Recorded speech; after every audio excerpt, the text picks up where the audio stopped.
हिमाचल प्रदेश में पॉपुलिस्टिक पॉलिटिक्स ने स्टेट की जो फाइनेंशियल स्थिति थी उसको दर से बदतर कर दिया है। पहले भी ठीक नहीं थी, अब तो बहुत ही ख़राब हो गई है। और कारण है जो फ्री का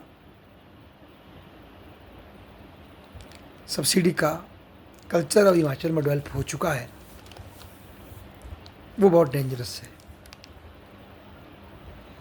हमारी एचआरटीसी जो है हर साल 400 करोड़ की एनुअल सब्सिडी देती है, जिसमें स्कूल जाने वाले बच्चों की किराया माफ़ होता है, गवर्नमेंट वुमेंस का आधा किराया माफ़ होता है, पुलिस पर्सनल का किराया माफ़ होता है, फ्रीडम फाइटर्स का, पर्सन विद डिसेबिलिटी का किराया माफ़ होता है, बीमार लोगों के लिए राहत होती है। ये सब मिल मिला के बोलते हैं 400 करोड़ एनुअली कर्जा बनता सब्सिडी बनती है एचआरटीसी की, जबकि हिमाचल सरकार उसे केवल 200 करोड़ इसके लिए देती है। तो 200 करोड़ का हर साल घाटा होता है। और इसमें न केवल वर्तमान सरकार बल्कि पिछली बीजेपी सरकार में सरकारी बसों में महिलाओं का किराया 50% कर दिया था 2022 में। बिना देखे कि औरत अमीर है गरीब है क्या स्थिति है, सारी महिलाओं के लिए एचआरटीसी में किराया सस्ता किया गया। ये शायद दिल्ली की केजरीवाल जी की राजनीति का असर है। और उस टाइम जयराम जी उनसे काफ़ी ज़्यादा परेशान हो गए थे, क्योंकि हिमाचल में भी कुछ हल्की हल्की आपकी सुगबुगाहट थी। और इसी खुशी में शायद उस वक्त हमने बिजली की भी कुछ 125 यूनिट फ्री की थी, जिसने कि Himachal Pradesh state electricity board की कमर ही तोड़ दी।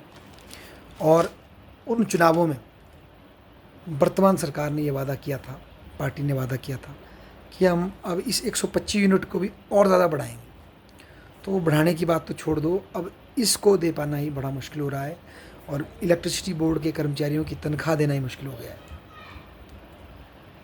तो लॉसेस में हम जा रहे हैं।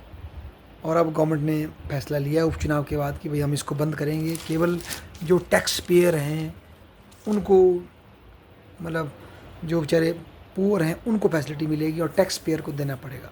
जिस तरह की बात गवर्नमेंट कर रही है अब, तो या एक ही मीटर पर आपको सब्सिडी मिलेगी, इस तरह की रैशनलाइजेशन अब गवर्नमेंट करने पे आ रही है। और अपोजिशन अब ये कह रही है कि गवर्नमेंट ने जो वादा किया था 300 यूनिट का, वो 125 को नहीं दे पा रही। अब 300 यूनिट तो कहाँ देगी, तो लोगों के साथ धोखा है, जन कल्याण से धोखा है। तो दोनों ही तरफ से बहुत गलती है ये दोनों पार्टियों की। ये फ्री बीज को जनता का कल्याण समझना बहुत डेंजरस है, क्योंकि इसको एचआरटीसी अफोर्ड नहीं कर पाएगी, बिजली बोर्ड अफोर्ड नहीं कर पाएगा, और सीधा हमारे स्टेट की जो अर्थव्यवस्था है वो क्रैश डाउन और ज़्यादा होगी। और कर्जा हमारा निरंतर बढ़ता जा रहा है। अगर मैं बताऊं आपको तो ये बताते हैं कि स्टेट का जो डेप्ट बर्डन है वो 85,000 करोड़ पहुंच गया है।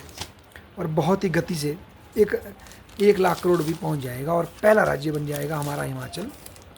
और सब्सिक्वेंटली किसी सरकार ने कर्जे को कम करने का कोई प्रयास नहीं किया, केवल कर्जा उठाने की बात की है। और ऐसे में जो ये फ्री का कल्चर चल रहा है ये बहुत ज़्यादा डेंजरस है हिमाचल के लिए। जब तक हिमाचल सरकार अपना एक्स्ट्रा रिसोर्सेज और रेवेन्यू जनरेट नहीं करती, तब तक तो ये सुसाइड मिशन है, या अपने एक्सपेंडिचर को रैशनलाइज नहीं करती, कुछ टफ डिसीजन नहीं लेती, हिमाचल की आर्थिक स्थिति सुधरने वाली नहीं। और ख़तरे की बात है कि जो लोग सोच रहे हैं कि हमने ओपीएस ले लिया है या इलेक्ट्रिसिटी बोर्ड के कर्मचारियों को भी ओपीएस मिल गया है, ये सब बंद हो सकता है जैसे ही हिमाचल की आर्थिक स्थिति दिवालियापन में पहुंचेगी। तो इस विषय में चिंतन करने की ज़रूरत है, सोचने की ज़रूरत है, और किस तरह से इसे छुटकारा मिल सकता है।